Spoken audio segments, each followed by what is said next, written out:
Welcome back, everyone, to another episode of Chingonas y Chisme.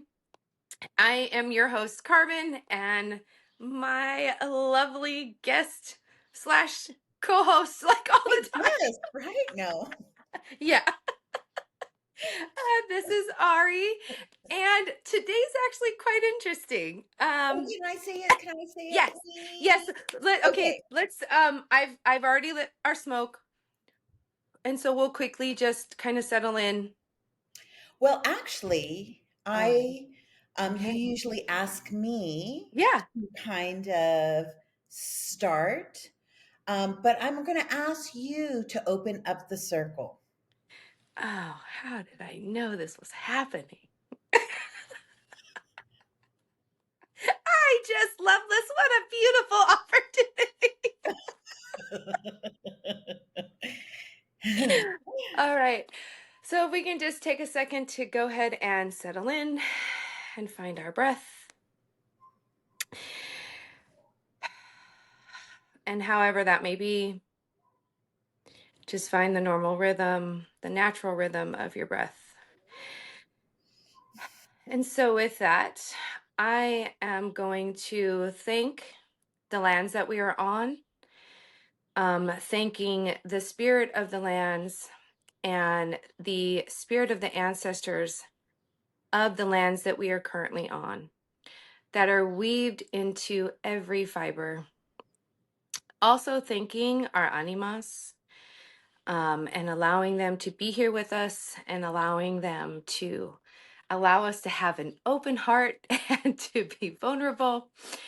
Um, and also thanking my dear friend for holding this space with me and allowing so many beautiful conversations to flow. And one last breath. And with that, our circle is open. Mateo. So, on today's podcast of Chingonas and Chisme, we're actually going to do a role reversal because I realized that Carmen um, does a lot of things, a lot of amazing, wonderful things that are she's building a really strong foundation for, and there's going to be a lot of movimiento, and it's just beautiful to watch. And at the same time, as we're doing this, we are hit up for having conversations. Some are difficult, some are just, I mean, they're all wonderful. They're all blessings because we can all learn um, how to navigate this world. But I was curious because I'm having certain conversations with certain people. And Carmen is in the medical field. And so I definitely ask her for her advice. And the wonderful thing about when you're in a community of supportive people, um, you know, they are open to any questions. That's how I've always been taught. I don't know any other way. This is how we all learn from each other. And it has nothing to do with ego. It has nothing to do with who's going to be on top or whatever. It's because as somebody grows in our community, we all grow, Mhm. and that's how it is. And and so Carmen is definitely one of those people for me. And, and it kind of reminds me of a story of the mycelium, right? When a tree dies or is dying in the forest, everybody goes and helps it, right? Mhm. And how beautiful is that? So, as we are growing in community in a really as respectful as we can, Hmm. Today I wanted to ask Carmen, you know, basically, like, who are you, Carmen? Because from the beginning of this podcast that you started to now, you've had some changes, right? There's like, and they've Yeah. been amazing. So I kind of want to know, like, tell everybody who you are. Oh gosh, that's such a loaded question. And I'm sweating, by the way. Oh, that's good.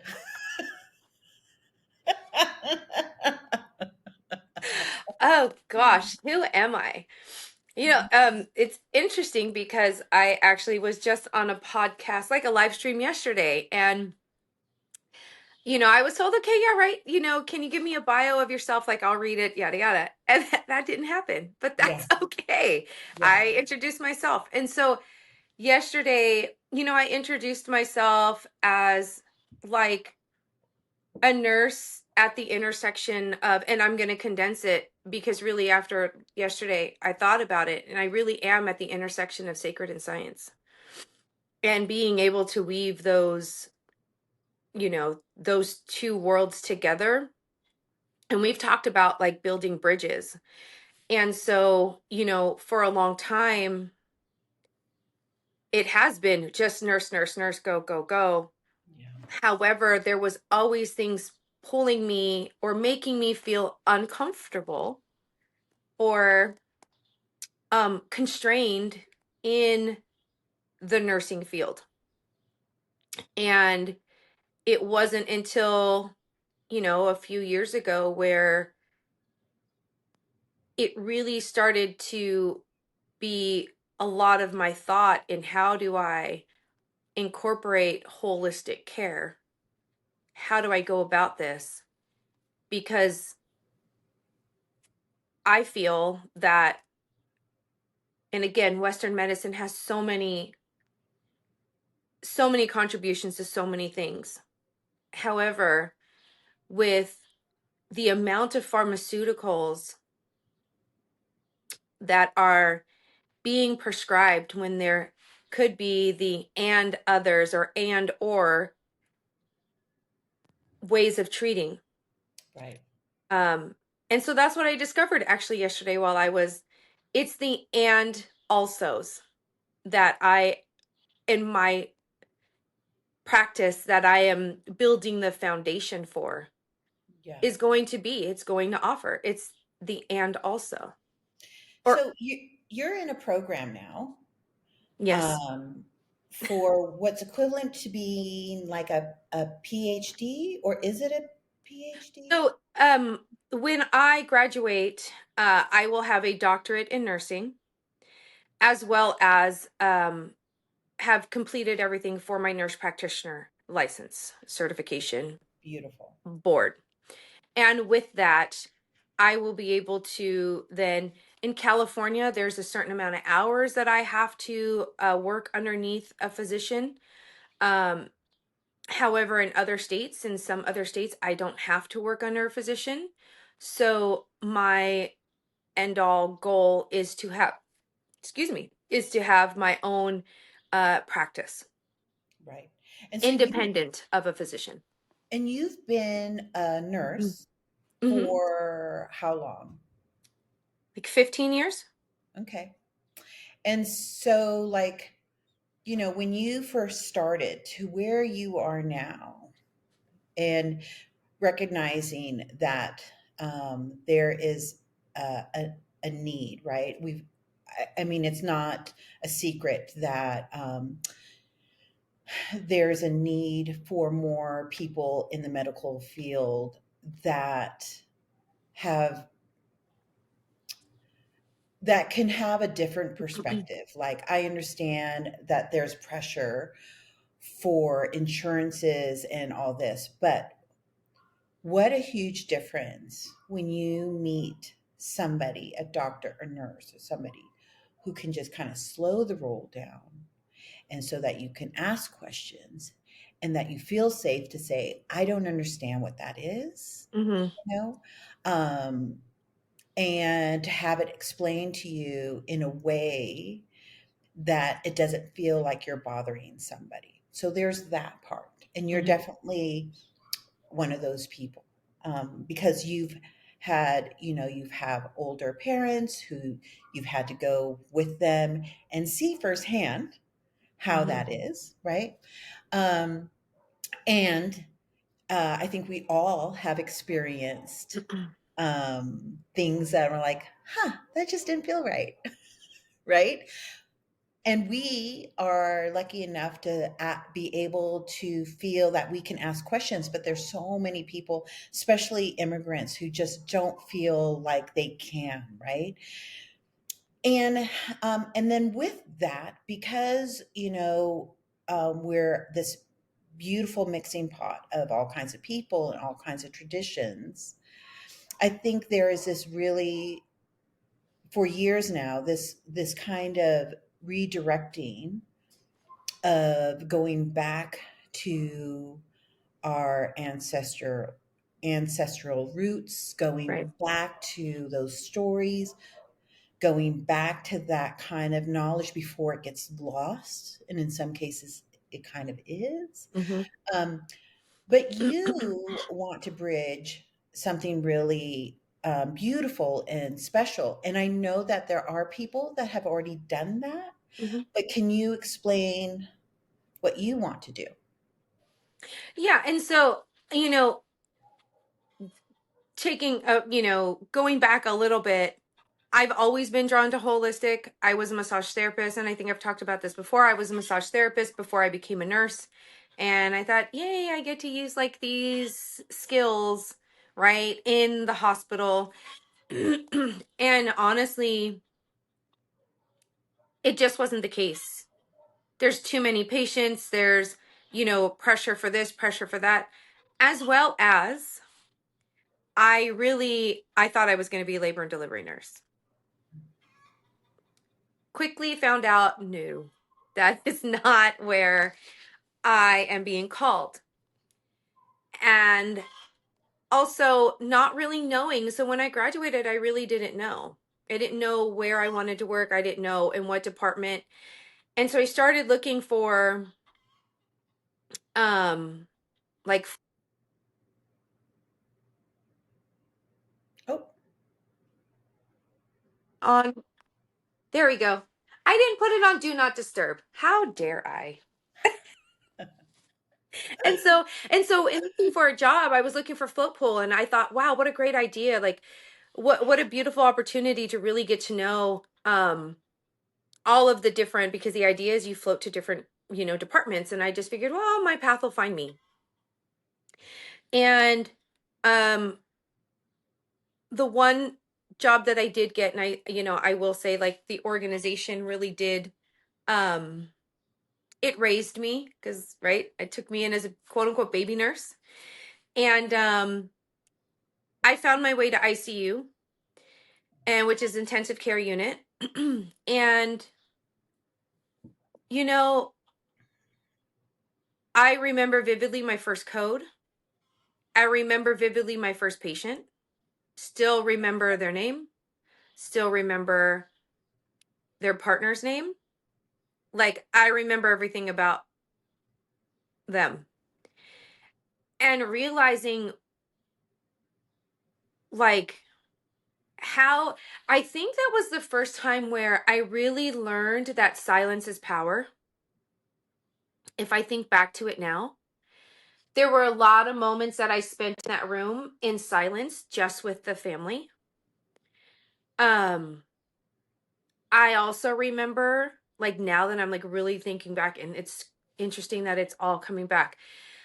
Um, I remember vividly, like, my first patient passing and family not being there.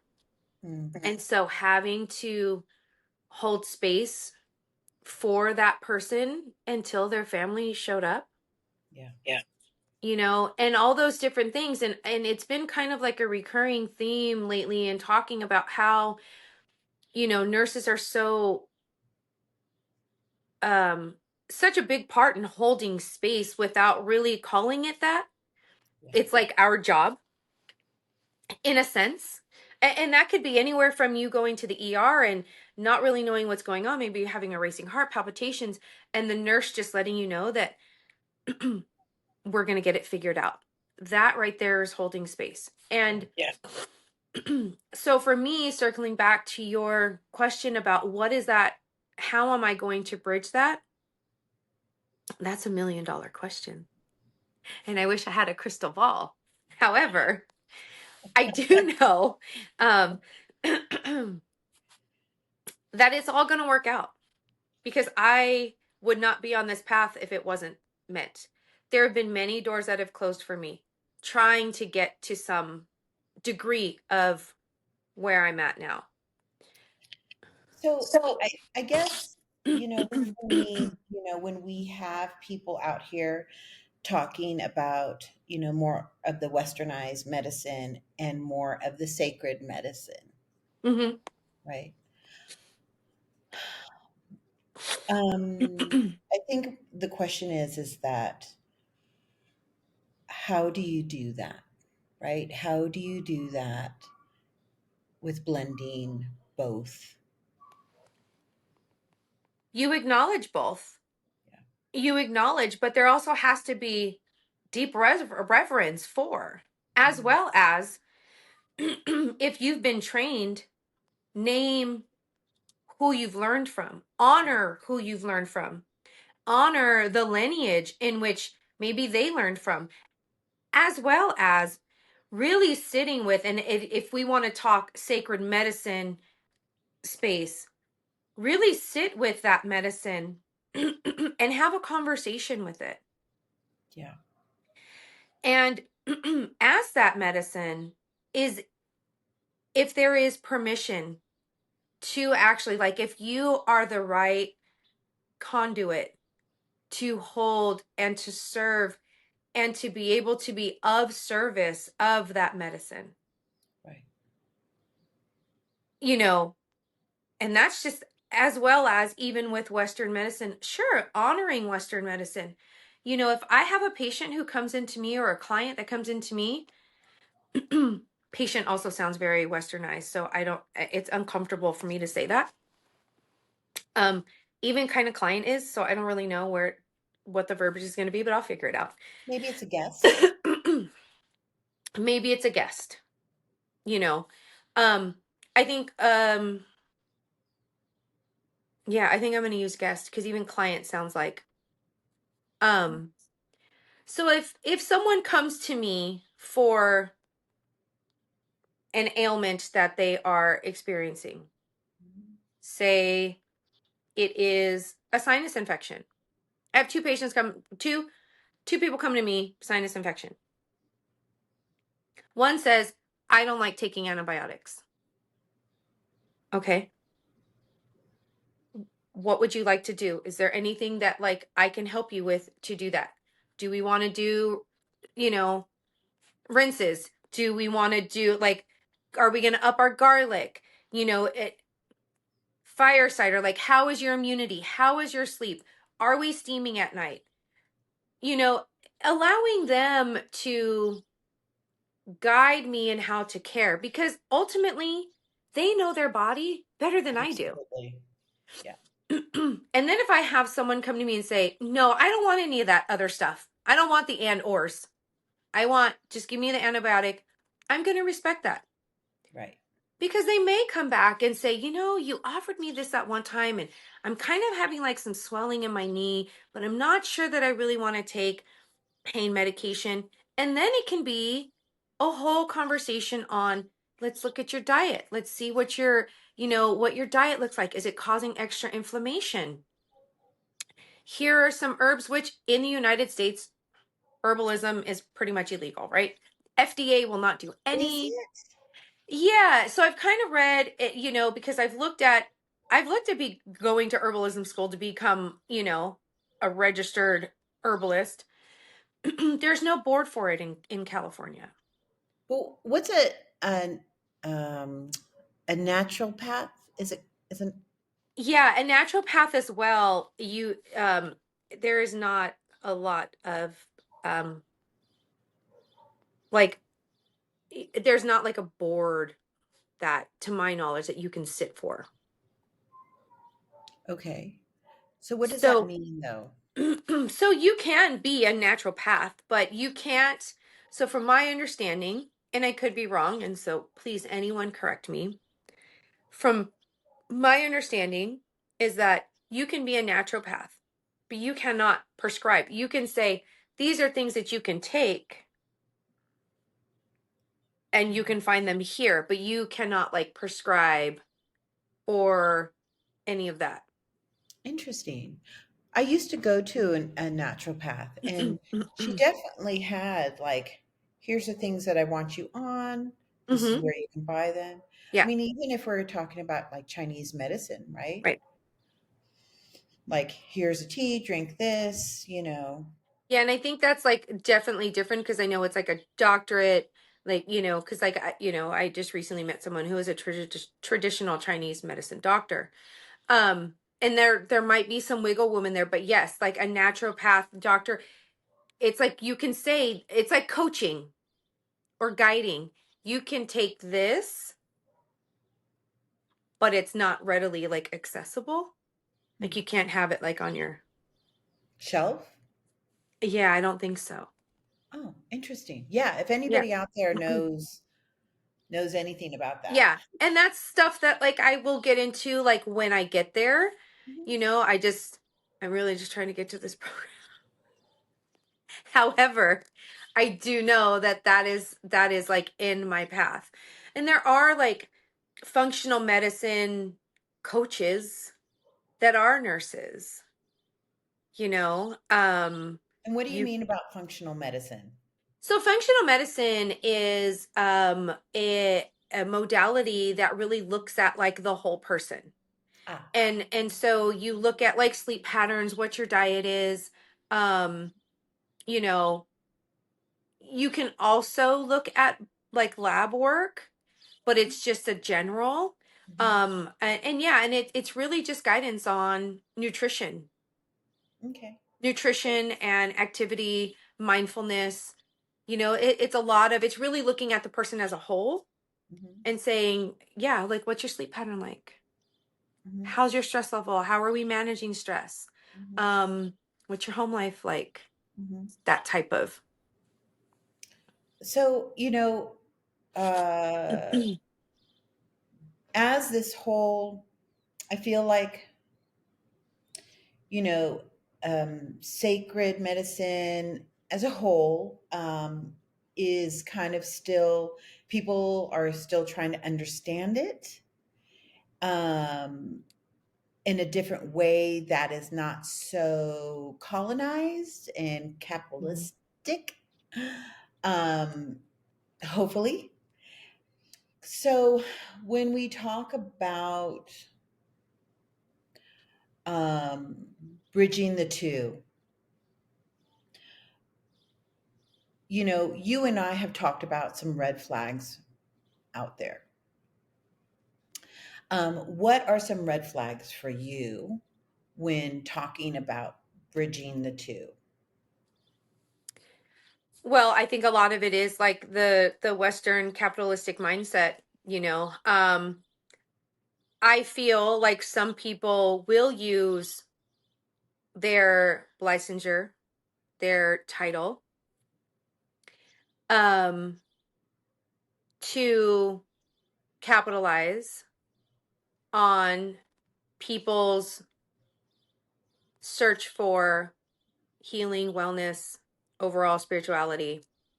Um, and so it would be, I think it would be helpful, one, to have conversations, but two, also like, you know, as nurses, we talk a lot about autonomy, right? And like the ability to like have your own thoughts, make your own decisions, like that type of thing. And I feel like that comes from the consumer as well. Like, empowering people to understand that they have every right to ask a question. And just because someone has a title as doctor, nurse, pharmacist doesn't make them like completely right. I've talked to you about this, and I talked about it yesterday too, um, as well as in my class, because we had to do an assignment about the white coat. And it was really cute with like the assignment about the white coat. And they wanted us to take a picture of ourselves in our white coat and explain how like we're going to incorporate that into our practice. The title of my assignment was Dismantling the White Coat. Because there is um an official like diagnosis of white coat syndrome where patients experience anxiety, fear, which can lead to increase or decrease of blood pressure. Like it's a diagnosis. And even when I was at when I was at my clinicals and doing the intensives, it was it felt very surreal to put it on. I was like, "Whoa, this is real life, right?" It felt very it was sobering. It was very sobering in the fact that holy shit, this is happening. Yeah. However, it also did not feel authentic or comfortable for me. Yeah. And that white coat, putting on that white coat to me instantly creates a power dynamic. For sure. I have to say, I used to have, so I own or used to own a hair salon back in the States. And so I had all kinds of clients, and some from doctors, some from, from all medical. And I remember when nurses and doctors started getting tattoos and showing them. And I remember them saying to me, I have to cover them Mm-hmm. because it's not allowed. Yes. And I remember saying, oh my gosh, if I was in the emergency room and I saw somebody with piercings and tattoos or something, Yes. it would make you so human. I would feel so much more comfortable that I'm like, okay, you'll understand me. Now, I understand that if you might be of a different whatever person, that might make you a little nervous, like who's this person? They came, you know, um but there's something about talking to this person and looking at them as you're a human just like me, and you're going to listen to me, because the other way is with the white coat is okay, I think you know what's best for me. I'm not quite sure. So I've Mm-hmm. got to have my defenses. And it's almost like they're, as patients, we have to kind of know some sort of medical jargon, to go in there already. Like it's so interesting, right? Because I don't know if what you're telling me that I'm going to understand, and I can't trust that how you're going to explain it to me is that I'm going to understand, and then you're probably going to be annoyed because I remember taking like my one of my elders to the doctors, and he was in Vietnam. It was a lot of stuff, and I remember um, being at one of his appointments, and the doctor was so annoyed by his questions. And I was like, look it, and I had to advocate. And I thought, wow, how many elderly people do we have out here that have no one to advocate for them? I mean, it goes beyond the elder. I mean, so many people, because also some of us have also been conditioned to just Right, take whatever they say right. for Bible. That's And like my mom. you just do it. And Yeah, so yes, so my response was like, I am not like at all diminishing what the white coaters represent, nor this program that I'm in and everything. Like I'm grateful for all that. However, I will not take into my practice creating that power dynamic, or even even to begin to perpetuate that power dynamic, because ultimately those people aren't here for me. I am there for them. And I remember I have a full sleeve of flowers, and call me a rebel, as I've recently been called a rebel and a disruptor. Call me, I have purple in my hair. When I worked in the ICU, I would have never have ever, ever, ever. However, when I moved to the OR, I thought, well, I wear a cap all damn day. Like, people who, like, if I start working somewhere, or like who only see me in a cap, they're actually extremely surprised that I have all this hair. One, and then two, that it has purple in it. But I remember the policy that stated you could not have any other hair color other than a natural colored hair. So yeah, some people would get away with like bright red hair because that could be a natural color, although it looked very unnatural, right? And so I remember that. And also I remember when I started getting my sleeve, I thought, if someone is offended by flowers, because my whole arm sleeve was supposed to be on my back. And when I got there, I was like, no, it's going on my arm. Like, and she was like, I'm so happy you said that, because we're gonna have so much fun. And I remember thinking, like, if people are offended by flowers, they need to like go have a conversation with themselves, because who's gonna be offended by flowers? Yeah. And I've actually, and yeah, it was, I guess, very rebellish of me, because I would often walk around with just my scrub top on, and I would not cover it up.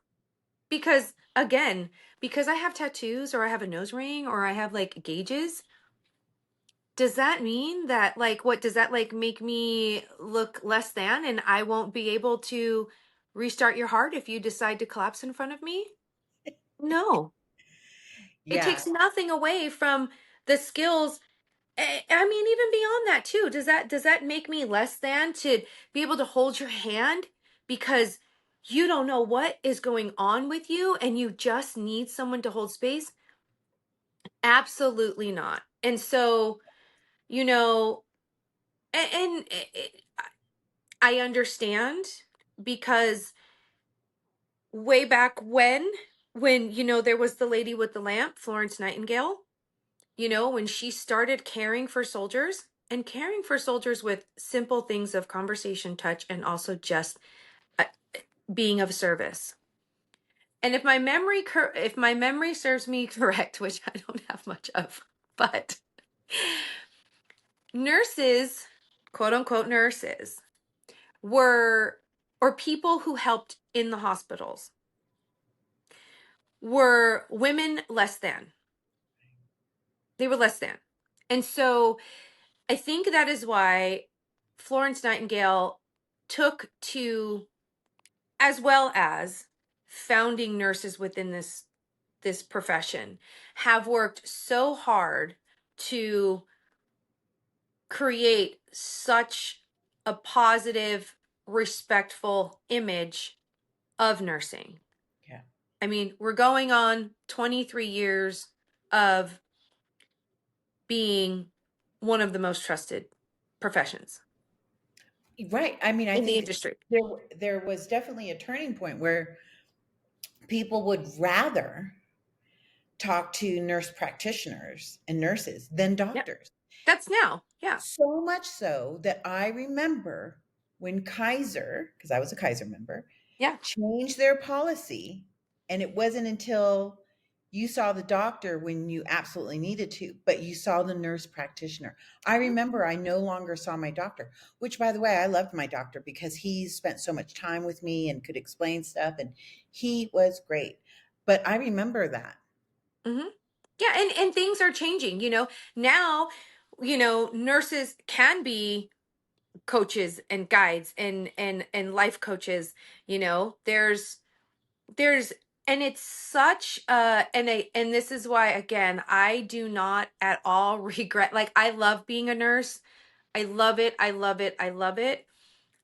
I'm so happy that I fought through everything that I fought through to actually graduate. And, you know, I went through a really ugly divorce like halfway through. I went to a junior college, so I got my associates first, and it was 4 semesters.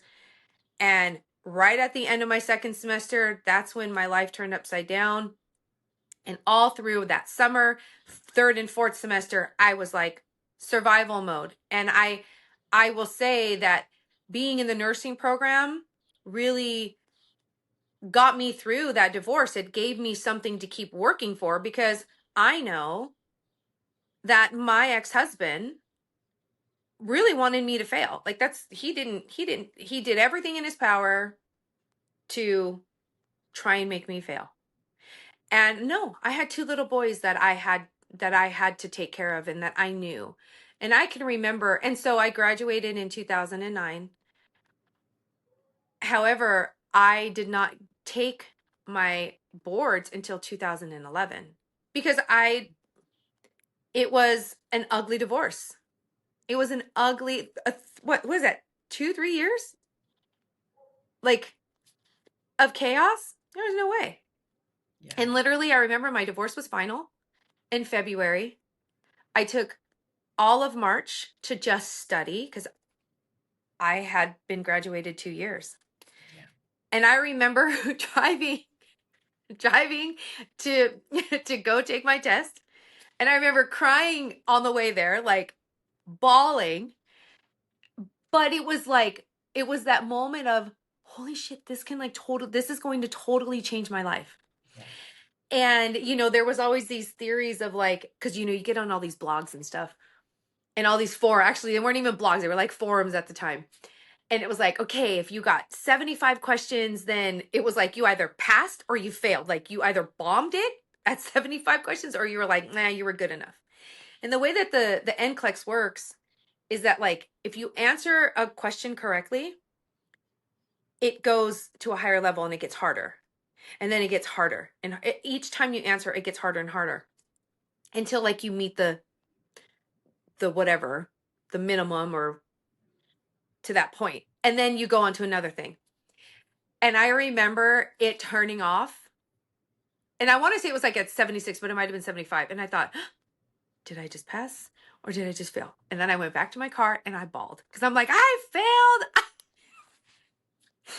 So then I go home and I'm like on these forums, and it was like, I found one that said, wait 24 hours, which I didn't want to do. So I waited like 12, I think. And it was like, if you go to the website to try and register again, if it doesn't let you, you passed. But if it lets you, then you failed. And so I remember going and trying to register again, and it didn't let me. And I'm like, oh my gosh, did I pass? Did I pass? But then it was like 2 weeks. And I can remember waking up for some reason at like 3 o'clock in the morning, and just happened to check. And I passed. I had my license. It was April 11th, 2011. That was when it was issued. And I remember, like, my husband was with me, and I'm like waking him up. I passed, I passed, I passed. And I'm calling my mom, and, and that's just, it was just such a life changing. So I don't at all. Like, I love being a nurse, and the variety. And this is like when people tell me, like, or ask, like, should I become a nurse? Yeah, you should. If you have the calling, do it, because you don't have to just work in a hospital. you Absolutely. know I always recommend you work in the hospital, because that's where you really find like who you are as a nurse, and you're put in like, you know situations where you have to like just make a decision and go, like, you don't have time to like really process. And um I was just having a conversation with someone about that. It's like, and that's very much just like when I'm in that, it's like, no, you just make a decision and you move forward. Like, you just keep, and that's really from ICU. Like, when you're in a code, you you just keep going. You make a decision, go, go, go. And but I always say, start out in the hospital. Don't don't limit yourself in starting out in like a clinic, because you're going to get, people that are pretty much for the most part healthy, Yeah. you know? And also, And you you you want to really know where do. you are, right? You Yeah, want to you really know, just like, find yourself. You yeah, really you want to find know yourself in that. these are my boundaries. I can't do that. For example, I know that I am not called to do labor and delivery. I Right. know that. I know also as well, like med surge telly. I'm not. That's not my. However, give me two patients on ventilators with like 20 drips each. You're I'm good all to for it. go. I'm good to go. I'm like home. I'm like, yeah, let's. But I, I know, or like in the OR, like and ICU and OR, they're very different. However, there's just a lot of moving parts. So I think that's why the OR like resonates so much with me. Um, but it's a lot, and it's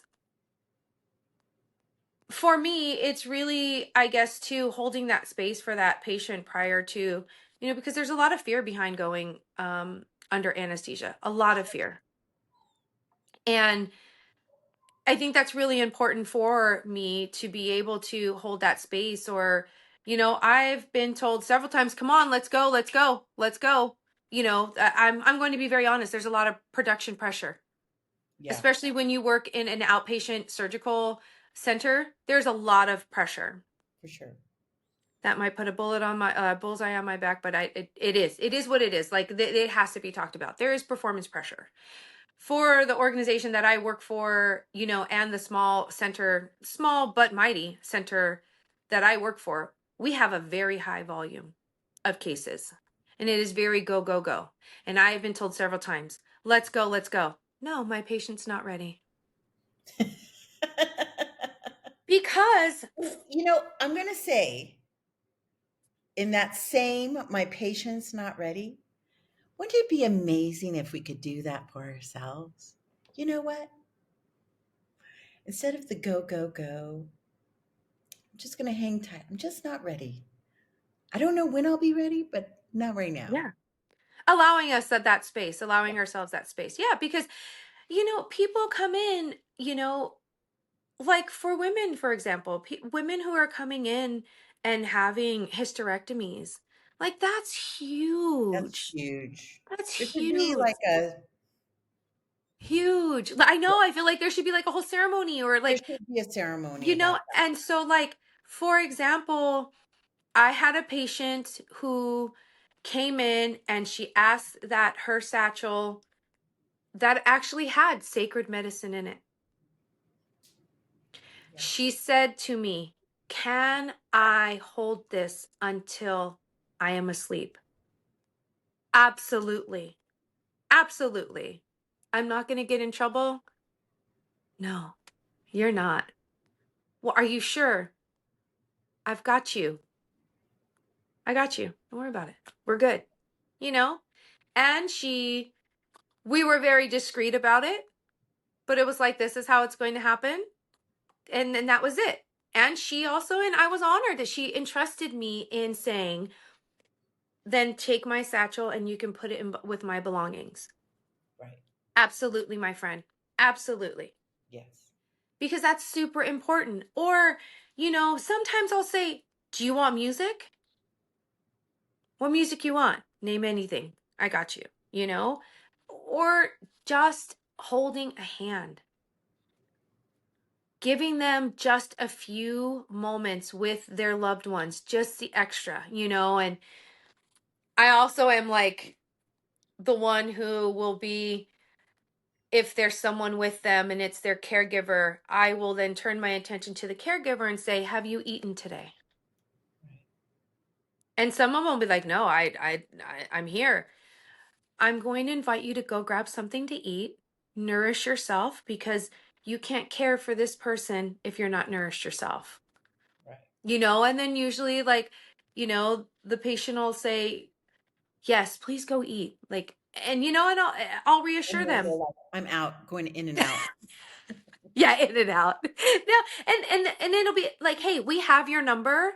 There Yeah. are literally right across the street. You can go grab something to eat. Like you will not be far, I promise you. And if they absolutely do not want to leave, I will get them snacks Yeah. that we have for other patients. I'll be like, here, well then just Yeah, it's just about communicating, right? It's just like a little bit more, and it's not even that much. Just slow your roll and just communicate and see and notice what's happening, right? yeah. So, And I think yeah, a lot of times because, you know, Western society slash insurances slash because it's a whole thing, right? Like, there's this performance pressure on providers as well as institutions or organizations because there's this negotiated rate that insurance will provide for said service. You could put in that you're charging $100 for said service. However, the negotiated rate from the insurance company could be like 40. So it's like, in knowing that negotiated rate, you're like, okay, well, in order to like meet what I need to meet, then I have to add on that many more patients, right. which is so frustrating. Yeah. It's so frustrating, and so it really is the small things. And, I often joke too, like it's sometimes like a hurry up and wait type thing. Um, but that's more or less like on the surgeon side. Because, they're on their own time, you know, Yeah. time zone. But it really is. And I my hope would be that but things are just getting faster. Yeah. They're just getting faster. So here's a new thing that I would like to add to the podcast. Sure. What new thing? I would like to recognize people who are doing really good work out there. Sure. Okay. I Right? have a And feeling I know where this is going. I would like to add this to every podcast because sometimes we're on here and going, Jesus, what Did are you they see? doing? Yeah. What Yeah. are they doing? Did you see? What are you Yes. doing? No. Right? And Like, and don't yeah, go there. Don't do it. However, I wanted to change that because I think, we attract energy. And I don't want to, there's enough shit out there that I'm for like, sure. yeah, that gets so overwhelming. But I want to really put out there the people who are doing really amazing work. And this person had me in tears this morning, as you know. So amazing. And I was so inspired. I had to write her. She writes back, who cares? That wasn't the point. The point was I wanted her to know that, Acknowledgement. yeah. And so that is Kat Kerner. Hmm. Kat Kerner. So if you, who I believe is a death doula, but she was on a podcast with Gris Alves. Hmm. Alves. And I Yeah, and can't, it's like tales of recovery, I think. yeah, what a great podcast. Um, those two women really understand and know how to hold space. Know how to hold space. Just know how to hold space. But the words, and I always say words are important, and the words that Kat was using was just filling my heart. So if you're out there and you want to, you know, hear from people who really hold space in a good way, hold medicine in a good way, and are very educated and have been out there for a long time, Kat is definitely one of those people. Gris was just amazing, and it was really refreshing and reminded me of my friends, Theas, Shireen Moraga, and her partner, Celia Herrera Rodriguez. I hope I got that right. I'm so sorry. Um, who to this day influenced me in ways that I can't even tell you. Like they're Mhm. always in my head. um, so yeah, I wanted to mention those women because really It was a so very yeah, it was a very powerful podcast. And I feel like I really didn't answer your question about red flags, oh but what I so I'm just going to circle back for a second, yeah is that I mean, I don't necessarily, with red flags, that's hard, I feel, to like really um name, because I feel like it's really what your gut is telling you. So I would encourage like trusting your intuition. However, ask a shit ton of questions. yeah For example, if you are going for a consultation because I don't know, I'm gonna just throw it out there for cannabis use, medical cannabis use. And say said person provider has, well, yeah, I mean, sure, all of this education, great. However, and also here's my product, right? However, I would encourage, ask again questions. Ask questions. Ask, where is your product sourced? How is it made? Have you sat with it? Who are your teachers? Ask. transparency. It's transparency, It's and just transparency. Yeah, ask questions until nauseum. yeah, You know, uh, people, patients in the hospital, and I'll refer to them as patients because it's a very clinical setting, have said to me, you know, well, how do you know? Or, or they'll be like, well, can I ask these questions? Absolutely ask these questions. What do you need? There is no silly question. yeah, There's no judgment here, yeah, and I will say, if I don't know the answer, I will find it for you. yeah. However, if I can't even start to give you an answer, maybe I shouldn't be here. Yeah. And, I was just talking to somebody who might be a guest here at the house. And one thing that I loved that she asked was, where do you source your medicine? Thank you for asking. Mm-hmm. Um, and that's great because for me, and I'll just say, for me, how I source my medicine really is who's holding that, who's growing it, who's holding it, how are you, And so, and I was getting medicine from this other person who I never met. Um, uh, and he's fine. But then I met this other person. Mm-hmm. Oh, and he's so beautiful with his medicine that I'm like, and so, but I love and appreciate those questions because oftentimes, and I'll say because I've experienced this too many times when I'm asking questions because I need to, it's like, hey, you're talking about this medicine and some stuff that you're saying is just doesn't feel right. And so I will ask questions and um, when I do ask the questions, it's because I've been told this is a safe place. Ask me anything. So I get to ask you because I'm taking your word for it, right? And it's the unfortunate common response for Black and Brown women. Because I can only speak for myself and for other women who have told me the same thing. Um, and you're being hostile.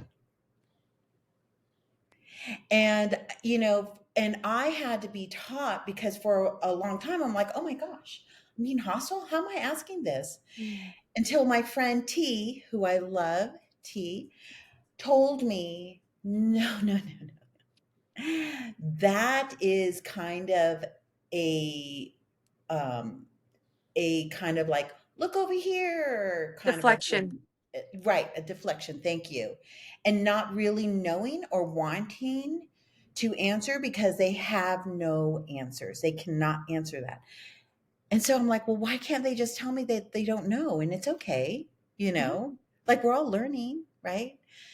So I would have to say that that's a big red flag for me. Ego. Because they have And a huge, yeah. I mean, yeah, I've and if you experienced have the to, same thing. yeah, I like it, and I might not understand it or where it is, but I do appreciate when I'm listening to people and they're citing articles or schools or whatever organizations, because I think that for me, sometimes I'm like, oh, okay, well, let me go look because I Hmm. want to know, what is that organization about? Hmm. And how is that organization taking care of community, especially Hmm. when it's around medicine? You know what I mean? Like there's this Yeah. little, and there's nothing wrong with that. No, and I think too, because I've experienced it well as well, asking like what your reciprocity is, what the reverence is, and I've gotten shot down, and as well as have also had um brown folk also not come to, Oh, yeah. like, and on the side talk to me about, oh yeah, I agree with you, this, then it has to be a conversation, however never bringing it to like the collective or the container that we were in. And also the container was supposed to be a safe, open, and allowed space for curiosity. And you know my beloved hermano, like Felipe, he recently, we were in a class together, and he has this, because he's like a wordsmith, but he has this beautiful phrase of like, I'm not calling you out, I'm actually calling you in. And I love that, because it's not a matter of calling people out, it's calling you in to the circle to have a conversation. Absolutely. And with the science of it all, of the sacred medicine or the world of psychedelics and how that is all coming together, because the science is fairly new, there still has to be a ton of conversation around it. Right. And I think when it comes from the marginalized communities that have been historically villainized, victimized, and with their practices stolen and then turned around and, dare I say, you know, um wrapped in a white bow, and like now it's like, look at me, everything is like angels and unicorns and rainbows, and it's like, no, you are not acknowledging where this came from. And also, you are using the white privilege that you have been born with. And some people going to be like, well, I'm married to an African American. That does not, does that, I mean, does that automatically buy you a seat at the table? Does Yeah. that, is that like a, no, because you don't have that lived experience. Right. There's no way that you can have that experience. And also, again, just acknowledgement, back, Yeah. give back. Right. But that And doesn't make money. See. well, it's commodity over community, but for me, it's community over commodity. Right. And as Kat mentioned yesterday, well, in the podcast that she was just on with Greece, that she often tells people, like, if you're in this to make money, like, don't quit your day job, because Right. it may take many, many, many months, years to actually build that. And also, it's not truly about that.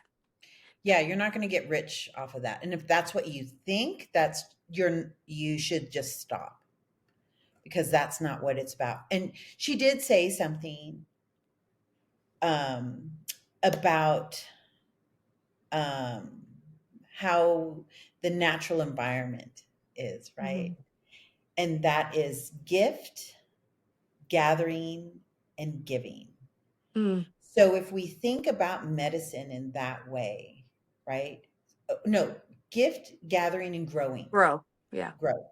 So if we think about it in that way, for me, I took it as wow, right. So if you're able to, just like you know, a food garden, vegetable garden, and you have enough for your community, Mhm. you're not going to make tons of money. You understand that you're just growing enough to help whoever, right? Mhm. It's not like how big pharma has made this, you know, synthetic mushroom or synthetic ayahuasca. It's nothing like that. It's just all about this, you just take what you need and nothing more, Mhm. right? Yeah. And I mean, I can echo the same sentiment, for example, like with me and all my chickens.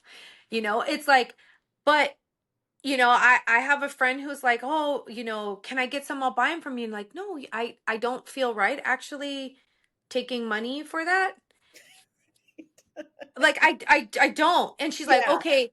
She's like, "Don't. Okay, how about like I'm actually making some natural deodorant. You want?" And I was like, "Pfft, like, and before too, we've exchanged to where I gave her a dozen eggs, and then she brought me, and I've talked about it on the podcast before. She brought me some delicious blood oranges.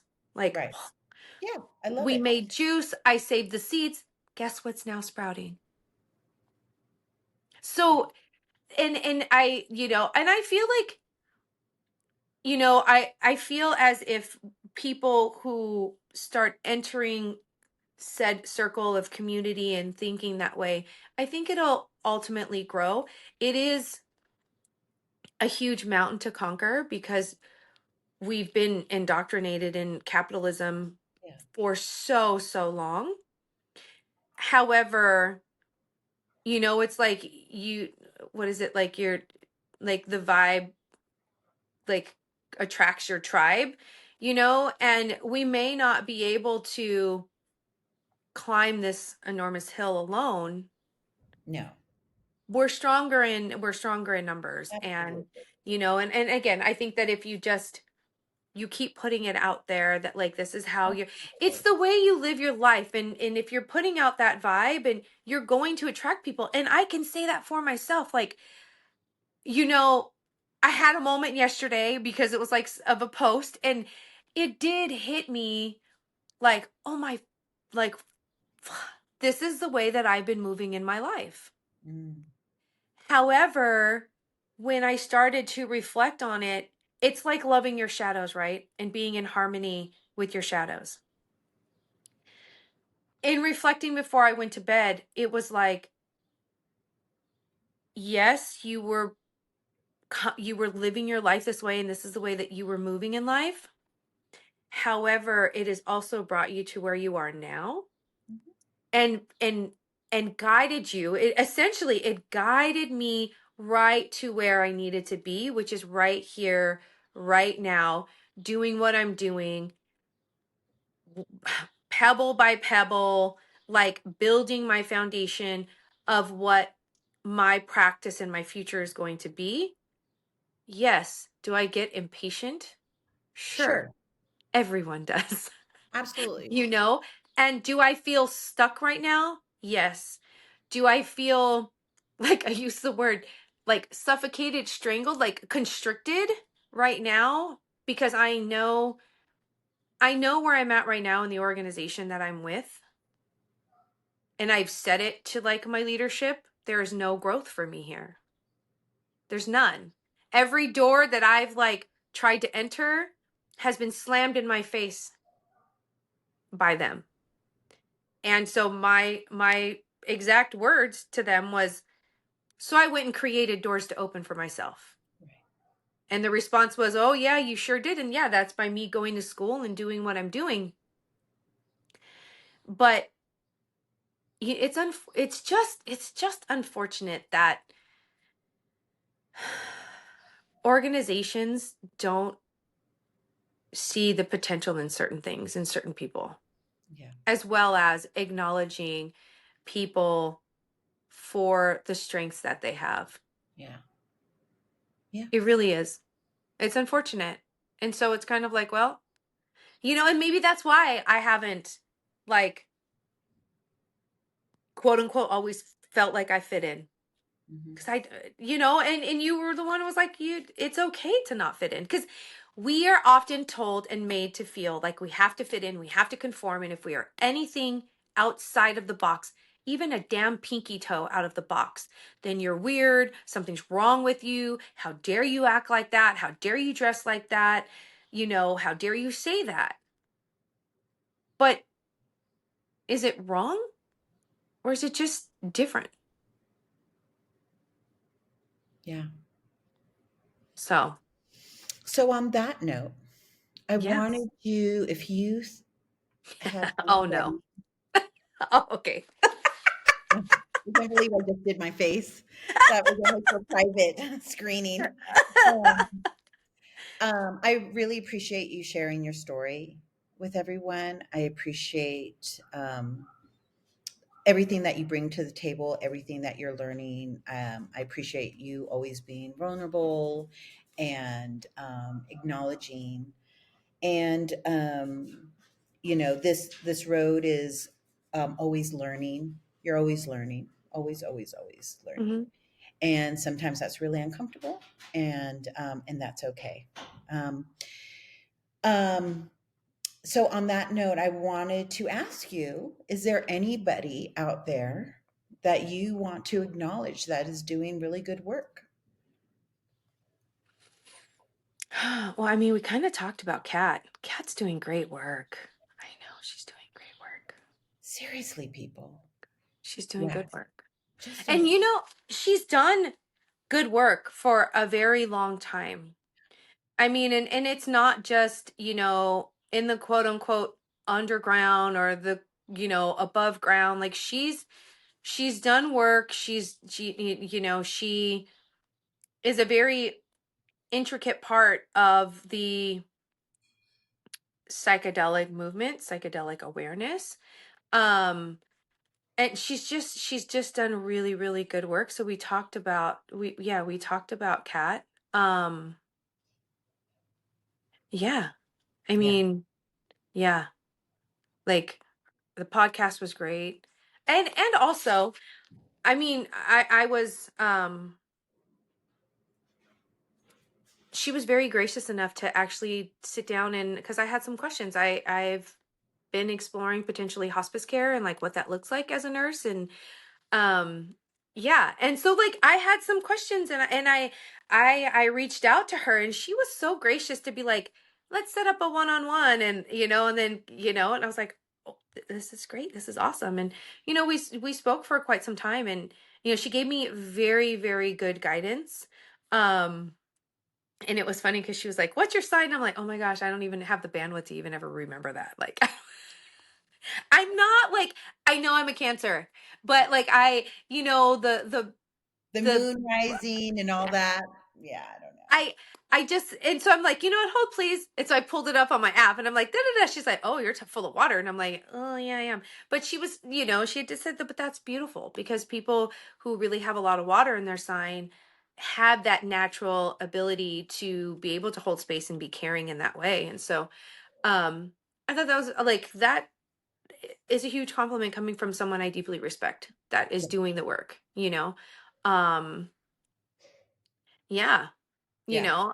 And I guess it's because like I've met so many, like it is so kind of like when I start to beat myself up a little bit, I'm like, but girl, I have met so many phenomenal people in the last 2 years, especially people of color Yeah.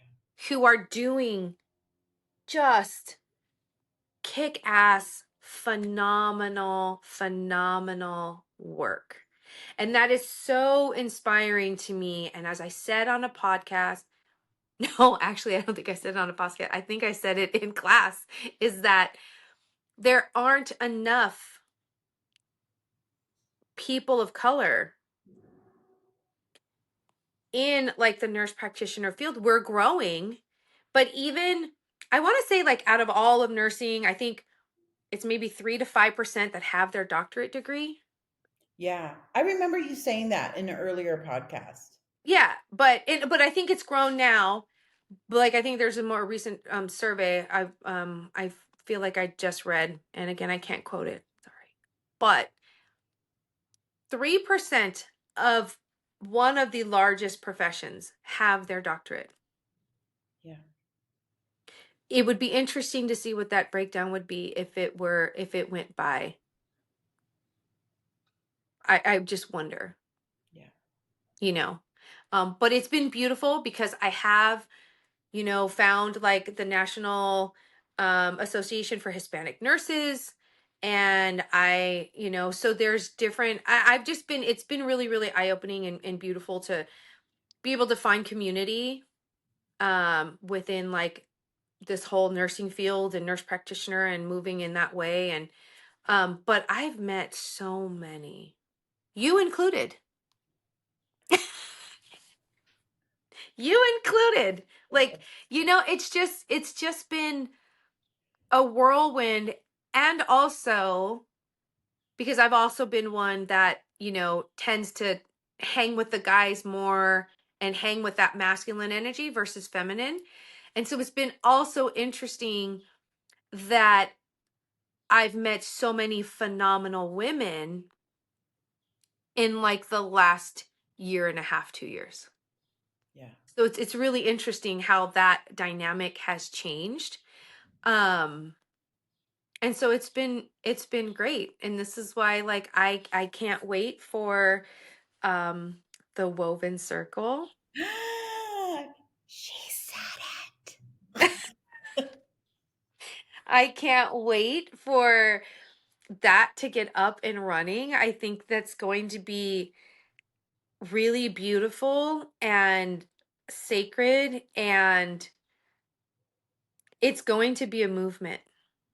Yeah, and and there needs to be a lot more. We need to support other women's circles and Mhm. absolutely. I mean, I think once we get out of the mindset of being like, you know, who's on top or my circle's bigger than yours or whatever, and we just come together, we are so much more stronger that way. Mhm. We can go far in a very short amount of time. Yeah. So yeah, the woven circle is going to The be woven circle. um, it's going to be beautiful, and I can't wait to meet all these women and share, you know, and Yeah. have just a this amazing just add to the community, right? Bringing Mhm. people in. So yeah, You wanna talk briefly um, about it? yeah. Go ahead. So the woven circle, Carmen and I talk daily. And this was something that you brought up, um, and how much you wanted to bring the, women together. Um, I've been fortunate to have been in women's circles, so I know the power of women's circle, and I just the friendships and it's just unbelievable. It definitely got me through some really hard times. Mhm. So how beautiful that that you get to create this circle of these amazing women that you've met, and I'm honored to be a part of that, which is going to be in June in San Diego. And and I always say, who's ever meant to be there will be there, We'll be there. and it's fine. Yeah. I just had my wedding here in Mexico. I didn't tell anybody that I was going to get married. I just invited you to come over to the house, have some food, Yeah. because I just wanted to for people just to be there who was ever going to be there. So Yeah. it's kind of like the woven circle. So it's going to be a 3 day experience where we're going to be in the mountains in San Diego, and that we've invited certain women to come. But I can imagine already. I know of more women, Hmm. Jasmine being one of them. I think Yeah. she would, because we definitely, as we're getting older, we need this younger energy who already knows so much, and so to be part of that circle, right? That we experience each other in Yeah. different ways. So It's part of carrying on, like, and I've talked about in the past, like with my lineage and not knowing like a lot of the stories and a lot of carrying that forward, right? So it's a lot of spoken word and story. right, And so how beautiful it is to also like reclaim and, to reclaim that and then also be able to like pass that on to my daughter. Your daughter's going to be with this. yeah, yeah, And so it's just this cycle that needs to, that will continue on, and because that is so important. Like there's yes, so much loss. There's so much loss because we live in so we live such a fast pace, right, money driven life that those connections get lost. So right. yeah, I me and my crazy me and all my ideas, but no, I did. I thought it would be, and I can't remember exactly what stimulated or like what it was, a conversation I think that I was having, and it just came to me like, how amazing would it be to create a group of women and they're pillars of this. Yeah, I think we were talking about um, these people because you had just come from a conference and you're meeting, other Yeah, women and I feel like before that though, I was talking to someone and it came to me like, wait, how interesting would it be? Like how amazing would it be to, and then I was like, and then I was talking to you and I'm like, what if we created like a group of women. I was initially calling it a council because I feel well, like, you didn't even talk to me. What you do, what she does, is she sends me a design for basically a mission statement, and then that's the question, right? W- The hidden question that's never asked. What do you think about this? So, yeah, I think that's what happened. I think so. I think I actually sent you like, yeah, but because it's like I'm throwing it out there because Yeah. there are also other projects in the works that I am also super excited about. Um, you know, yeah, but and that's and that was the preface. The preface of it, or like the thought process behind it, was have a gathering of women in this circle. They're, you know, staples, pillars in their community, and creating and coming together and just talking about what's going on, what are they experiencing, how can we support one another in the communities, and then like mycelium, go back to our communities and then distribute that information or support, as well as potentially putting on webinars. I mean, I was just getting my hair done and I was so sad because this is like the last time. My hairstylist is pregnant, and she most likely is not coming back. And it was like, so, and we were talking about how, you know, she had actually done some research on like different cultures and how they support new moms. And she's like, it's so interesting Mhm. how Western society does not do that. And I was like, hey, like, and she knows all of the things that I'm part of. But, I told her though, and it's very genuine. If you need just an ear, call me. I will pick up my phone. If you need, if you are having like a day And if I'm available, if you just need me to go sit with the baby while you take a nap or take a shower, whatever it is, I am here to support you, you know? Cuz So I'm going to up that because I've definitely had clients that I've said that to. And I've said to them, we are not accustomed to ask for help. But I'm going to tell you, as a new mom, um, if you ask for help for anybody, that is like gold mhm for us because we get to help and save you. And then we get to tell our friends, yeah, I got to hold the baby while she, because I got to help, right? mhm It's like doing us a favor if you call us. mhm Because how many people have actually called, right?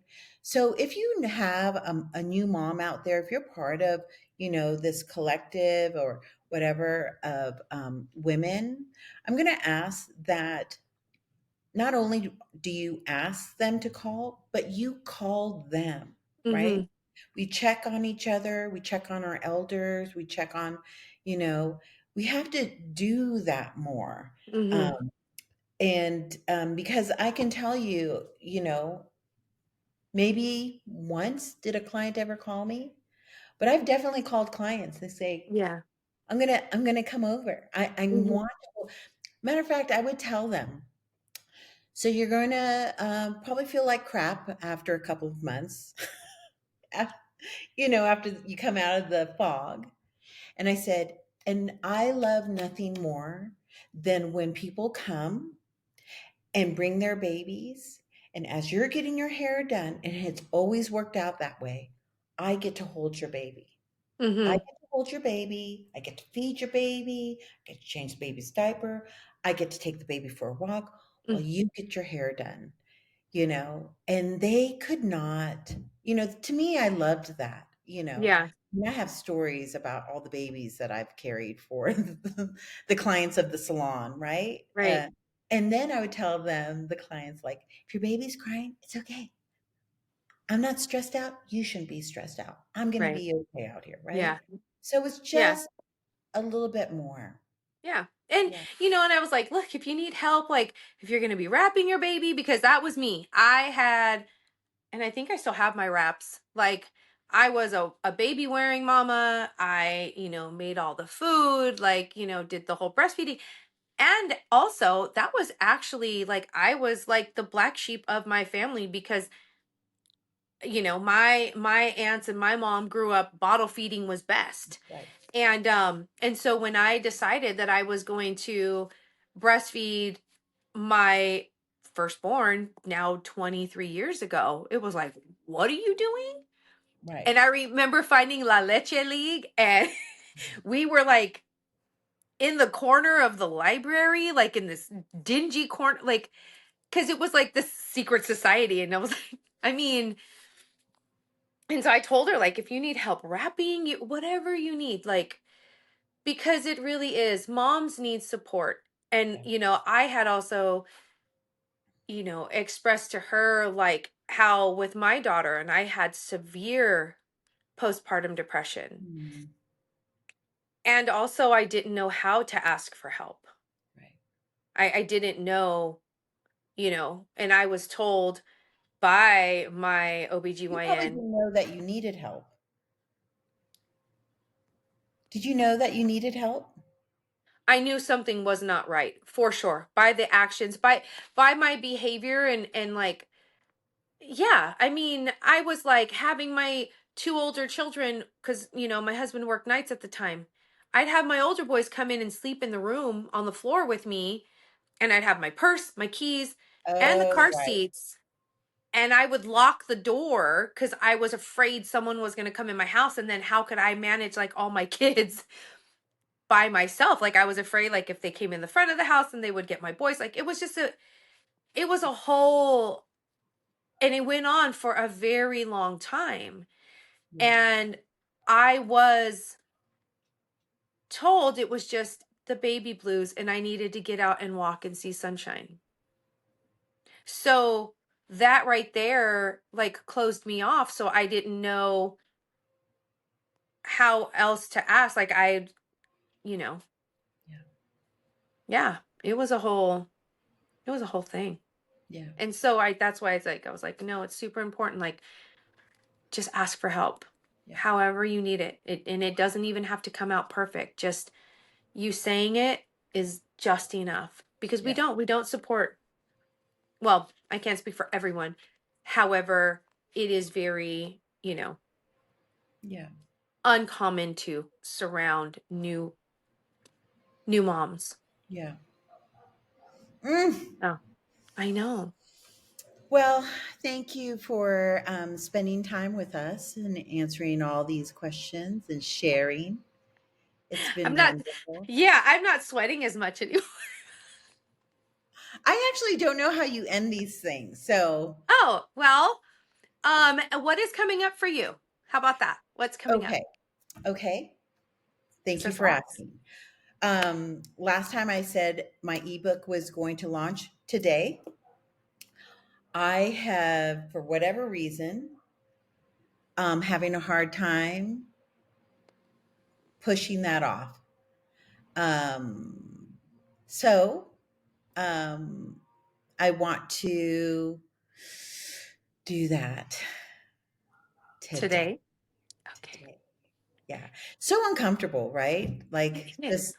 it's just but at the end of the day I always feel like it doesn't have to be perfect. Like somebody told me, my friend Emilio said, the only thing that's perfect is creator. So I'm like, oh, okay. So my ebook will launch. It might be messy. It might be whatever because technology, I don't know. But yeah, you know what? I'm going to launch that ebook today. It's called The Second Renaissance. It's going to be fabulous. Yeah. I mean, but look at I'm all all, of like me. Oh, that was me before. Go yeah. ahead, clinch. Yeah. I mean, but again, with all of the lessons that you've learned in doing that. Yeah. Amazing. So there Amazing. you go. Just Yeah. I did the same thing with my journal. It was literally there for like almost a week and I I never said know. anything. And the other thing about so Carmen also has a journal, but you don't talk Like I about went, that journal enough. I don't. I And really yet don't. it's out there, nobody knows. Like you really need to talk about that journal. Ugh. And we definitely had, ceremony here with women who you gifted that journal to, Mhm. and they're using it in very different ways that I just love hearing about it. But really, I think we need to start a store. Sure. I know. I mean, and yes, so yes, Something you can for find my journal. okay. I mean, we, you know what would be, yes. Oh, I'll Here message we you. I'll go. message you. I'm about to get a logo. I'm about to get a logo. So, no, so yes, my journal is available on Amazon. Do you have And it around? Do you have it around anywhere to show? It's so beautiful.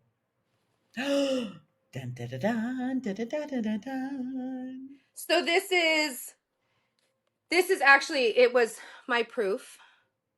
It says not for resale.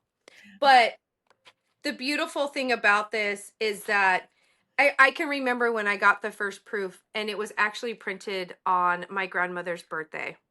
Oh, yeah.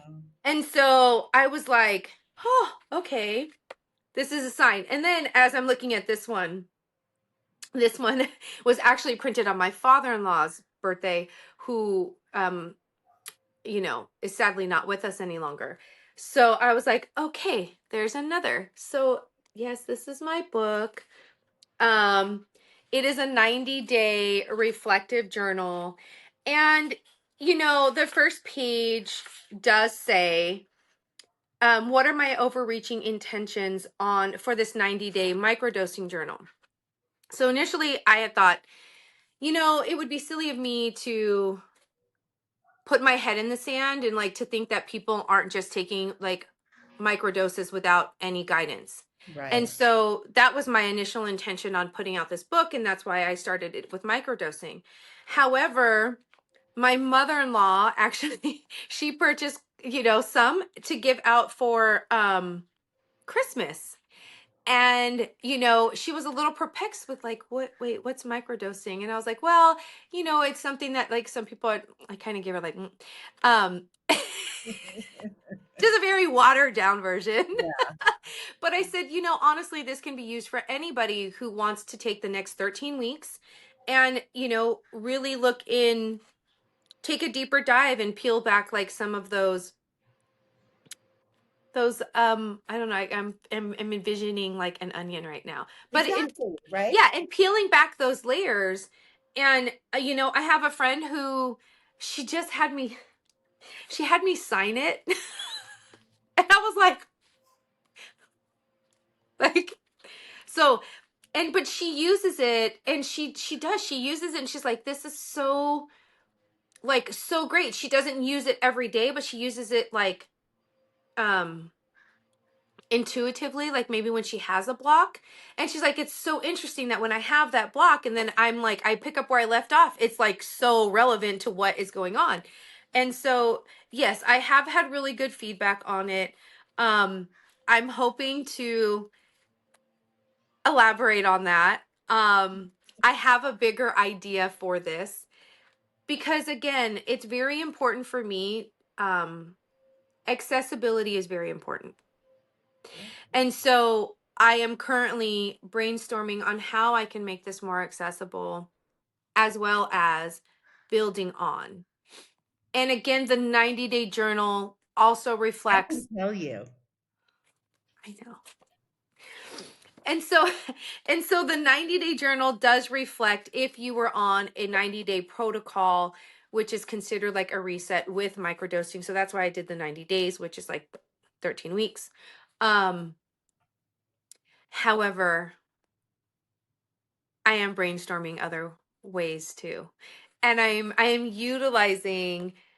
reaching out to again one amazing woman that I have recently met who is phenomenal at what she does.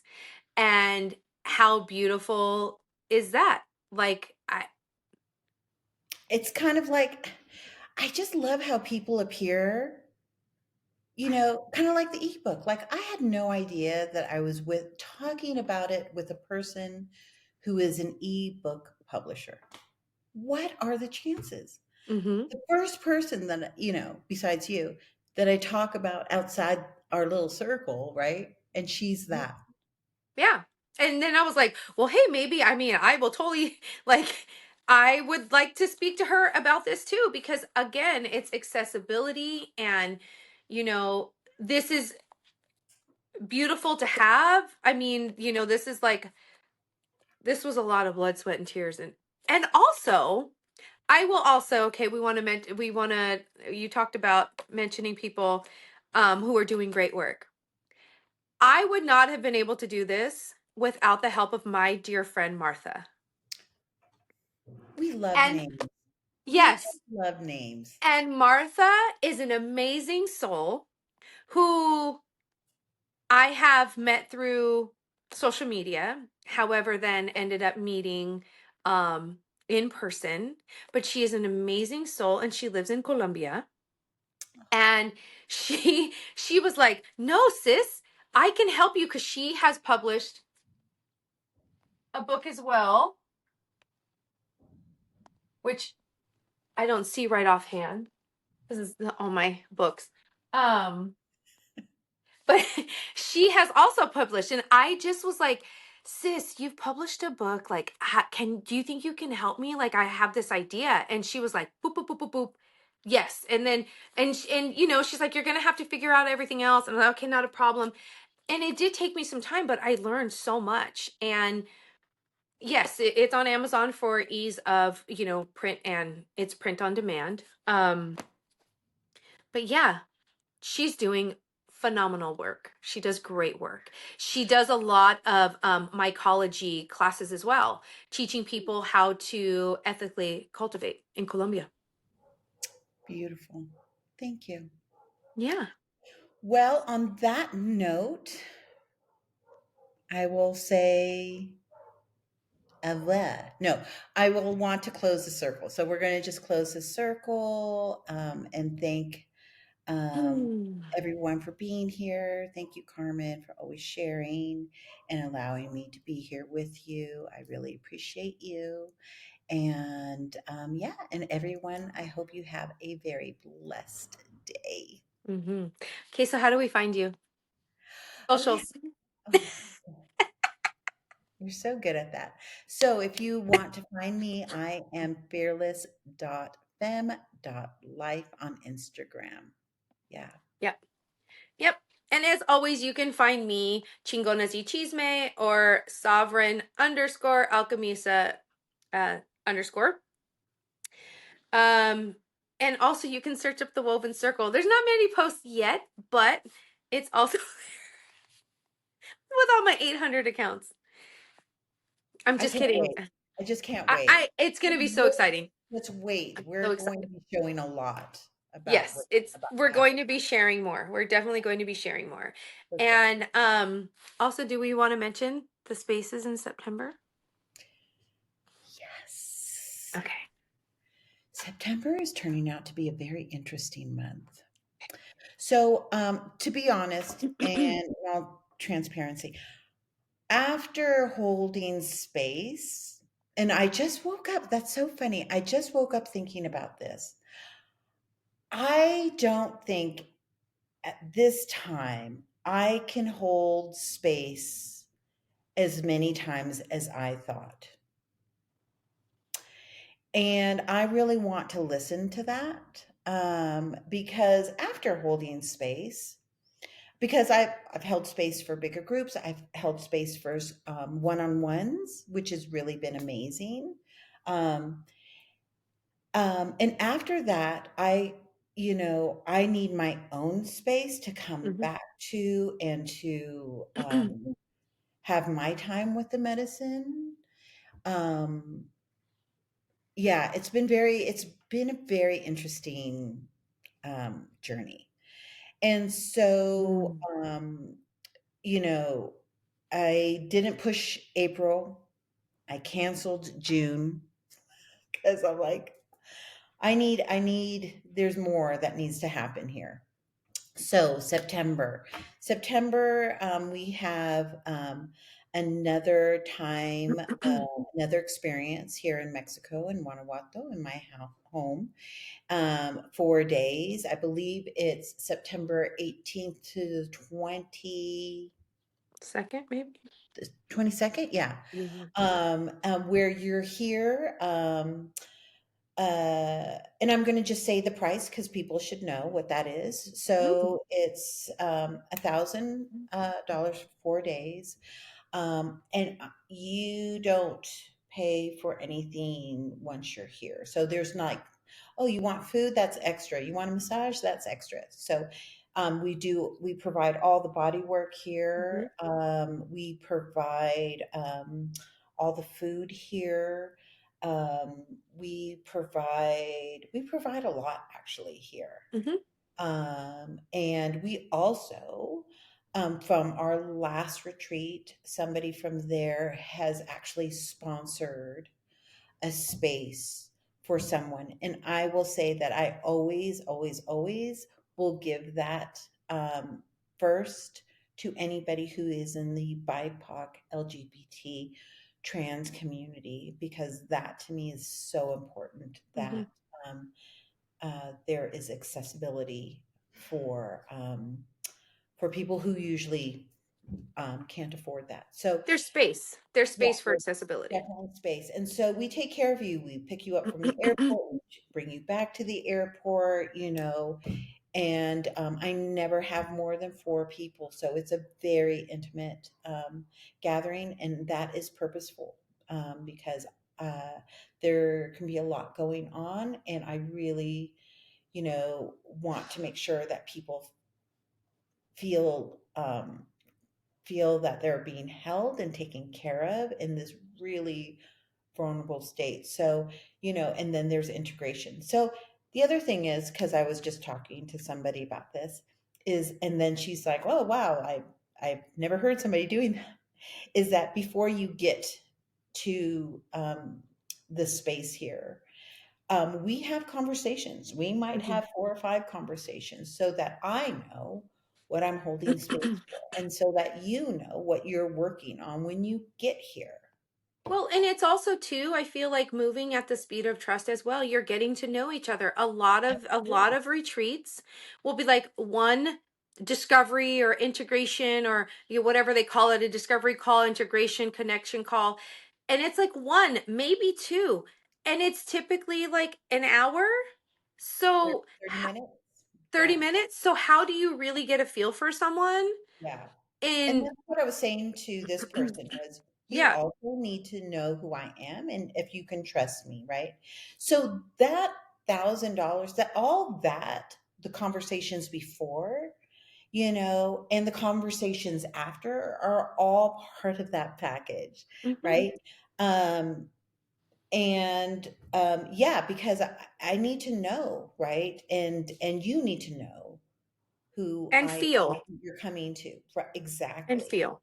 And then there's after integration. Like the integration after is not just like, hey girl, afterwards, like literally after or the day after. No, it's like, for at least maybe 6 weeks after, where I kind of say, how are you still doing? I'm just checking in. And some Mhm. people don't need that, but it's definitely available, right? For as long Yeah. as you need it, really. And sometimes that turns into having one on one sessions with me where we've just opened something up and Mhm. now let's start the work, right? Mhm. So it's, so yeah, so that's coming up in September. We may only have maybe 2 spaces left. Okay. um, but the other thing is that, Carmen, that you have offered to be here. So um, yeah, so September is, there might be like actually 2 sessions, and I just don't know which one Carmen's going to be at. Both. Yeah. And it's interesting that September is a 9 month. Isn't that great? So it's all the levels that you've completed, up or down, right? 9 Yeah. levels. So yeah. Yeah. So if anybody's interested, please reach out to me on Instagram. It's way easier that way. Or actually, if you want to email me, it's just fearlessfemmelife@gmail.com. Yeah. Yeah. Okay. I'm excited. Lots of Yeah. good stuff. Lots Yeah. of good stuff coming. Lots of good For stuff. sure. Do For we sure. want to talk about what we're about to do in next week? Gosh. Sure. So, I didn't know that you had applied, but I also applied to a death doula. Oh, is that next week already? Yes. So I think that is going to be amazing. I definitely got inspired again listening to Kat. Like our stories are very, very, very similar. Yeah. Resonating. Yeah. Just really amazing to hear somebody like, oh my gosh, like I'm not alone. Like you went through it too, or you understand Mhm. me, right? Yeah. So, yeah, so while my dad was passing, it was this very interesting, and I can't explain the feeling of all of a sudden it hit midnight, and I'm like, oh, I'm going to start his ceremony, his Mm. passing ceremony, right? Yeah. It was just so amazing to me. Yeah. And yeah, and so that led me into applying to this death doula course, which I'm really Mhm. looking forward to. Yeah, I'm really excited about it. I mean, it's just interesting that it's like, and I say this because Ari knows, like I do have but my brain, like, and I've said it before, I've said it before, like with me being in this very clinical, westernized program, I have to keep myself motivated. I have found that I need to keep myself motivated with that holistic aspect of some sort of program. Right. And I had never really considered death doula or end of life care um until recently. And and I did think, how beautiful would it be to essentially create a container for a ceremony of someone who's transitioning into becoming an ancestor. Yeah. Like that's like it's Yeah, you know I'm excited to create ceremony for other people's belief systems, hmm to, bring them into the circle and to hopefully help them with the transition. And hopefully, as sad as that is for this person being gone, I mean, um, and we've definitely experienced it here. There is, I'm so comforted by the fact that I did that ceremony. I can't even yeah, tell you. yeah, yeah. And how beautiful it is to, whatever that belief or wish is for that person and their family, to be able to honor that for them. you know it Yeah. takes me back to um a ceremony that I witnessed while I was working on the unit. We had a young person who we coded several times. I mean, when I talk several times, it was it was to the point to where we had a Doppler on her, or their femoral pulse, and just listening for that pulse to get weaker and weaker. And as soon as it started to get faint, we would then give epi and start, because we were waiting for her family. Oh my It was goodness. so important for her family to be there. Mm. And when her family arrived, they had um this whole process of how they wanted to handle her after she had passed. And it was like, and I just remember one of the family members coming to me and saying, because they were ready to, like, come on, and it was like, I had to say, no, stop, like, let them. And I remember one family member coming to me saying, thank you so much. Because it's interesting. It's interesting how sometimes people in the medical field, it's like, once like the curtain is drawn, it's almost like it's a soundproof wall, and it's not. Like, we forget that it's just a Mhm. curtain. Mhm. And so we often forget that, like, it's just a curtain and people can actually hear what we're saying on the other side. Um and so, yeah, I mean, it was really touching. And so, yeah, to be able to honor that in whichever way. And this particular program is actually end of life care with the use or education on psychedelics. Yeah. So it is going to be very, very interesting. Yeah. And And I'm who excited. knows where that's going to lead? I mean, but that's something that, when that started coming up, it's like, oh, yeah, no, this is, and it was so accessible. It was very accessible, and I appreciate that And I about really appreciate them. I really And appreciate that. I can't remember what the program's called. I have it on my tab up here. Yeah. I know End of I think life it's end of life care and psychedelic care. psychedelics. And oh yeah, end of life psychedelic care. I know Yeah.